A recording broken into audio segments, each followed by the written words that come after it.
Untag sayo pagali kaayo mga kabukid na napog kami diri ng lalab ko, naghinlo may mga egg dere. Para maya-maya mga kabukid makarelax tayo gamay bago tayo maligo. So para diretso na tayo sa trabaho na pod. And ito na mga kabukid no, talagang ginabilisan namin ng lalab ko na maglinis ng mga egg dito. Ito na yung banding namin ng lalab ko. Dati yung bandingan namin is naglalaro pa kami nung bagong sama pa kami. Siguro ito na yung sign na nagkakaedad na po talaga kami.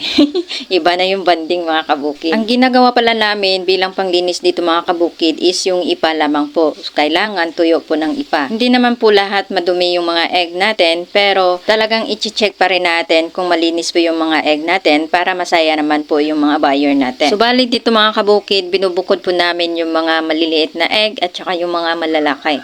And eto na nga po lahat yung nalinis natin mga kabukid, no? So maraming salamat Lord dahil sa biyaya na namang itong natanggap namin. And sana po patuloy nyo pa rin po kaming gabayan sa journey namin ng lalab ko dito sa pagbabackyard itikan. And maraming salamat mga kabukid no, dahil nandyan po kayo. Sana hindi po kayo magsawa.